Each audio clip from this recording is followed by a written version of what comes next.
ग्राम पंचायत बापुर हमारे पूर्व सांसद भोगजी भाई के मूर्ति अनावरण कार्यक्रम में हमारे पास जानकारी आप थी कि पूर्व सांसद रहे हुए हैं और काफ़ी चर्चित और इस इलाके के लिए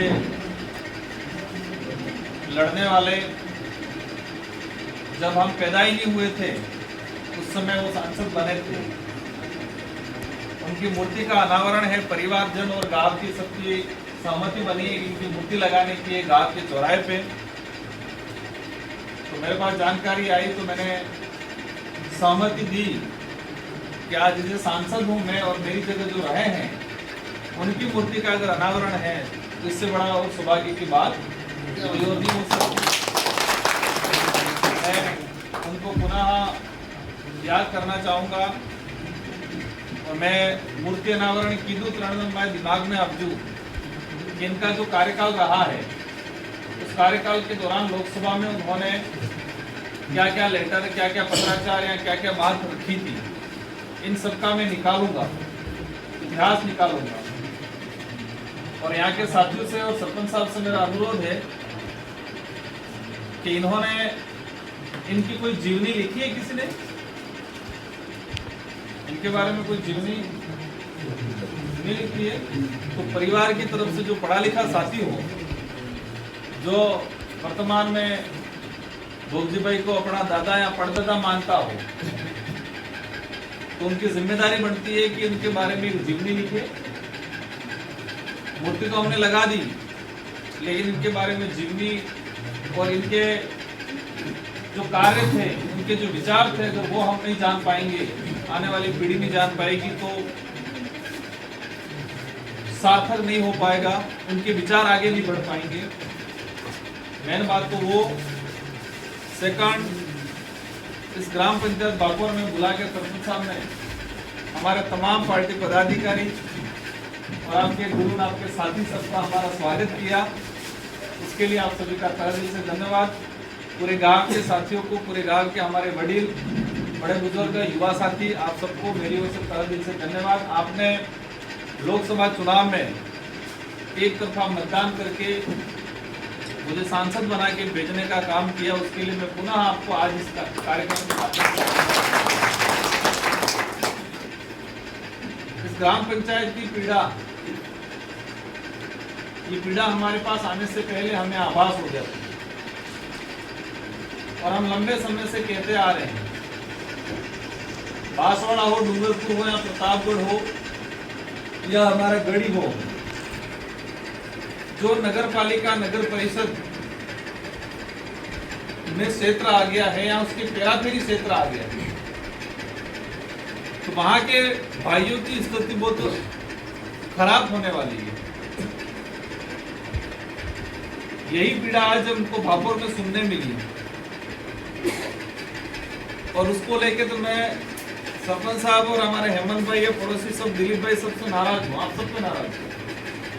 मैं सांसद बना तब से मैं कह रहा हूँ कि बांसवाड़ा शहर के आसपास कितनी ग्राम पंचायत है, कौन कौन सरपंच है और किन किन ग्राम पंचायतों के कौन कौन से राजस्व गांव पेराफेरी क्षेत्र में आ रहे हैं और उन राजस्व गांवों में से कितने जमीन को मास्टर प्लान में ले लिया गया। ये पूरा एक डाटा जैसे कि आज आपने दिया, इसी तरह मैं पूरे बांसवाड़ा शहर के आसपास के साथियों से मांग रहा हूँ, उसको लेकर हमको तरीके से ये जो समस्या आई है और आज हमारा जो देश है, इस लोकतांत्रिक देश में जो समस्या पैदा होती है तो समस्या को लड़ने के लिए तीन रास्ते। कोई भी समस्या अभी बड़ी समस्या आई कि उससे लड़ने के लिए हमें तीन रास्ते। पहला रास्ता जनबल के साथ कलेक्टेड हो या सड़कों पे आंदोलन, रैली और ज्ञापन, पहला रास्ता। सेकंड रास्ता कि संबंधित हमारा विधायक और संबंधित सांसद जैसे कि हम आ गए, इन तक व्यवस्थित तरीके से जानकारी पहुंचाए और ये लोग विधानसभा लोकसभा में उठा के इसका समाधान कराएं। दूसरा रास्ता ये हो गया।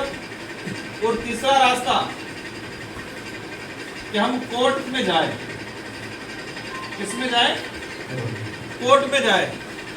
और कोर्ट में जाके हम प्रमाण दे कि ये पेराफेरी से पहले बाहर था। बापोर में ये जो खसरा नंबर लिए हैं, इन खसरा नंबरों पे आदिवासी समाज 20 साल 25 साल 50 साल से रह रहा है। इनका मकान बना हुआ है, खेती बाड़ी कर रहे हैं, कुआ बावड़ी है, पेड़ पौधे हैं।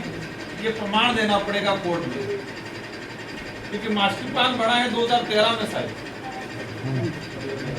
2013 में।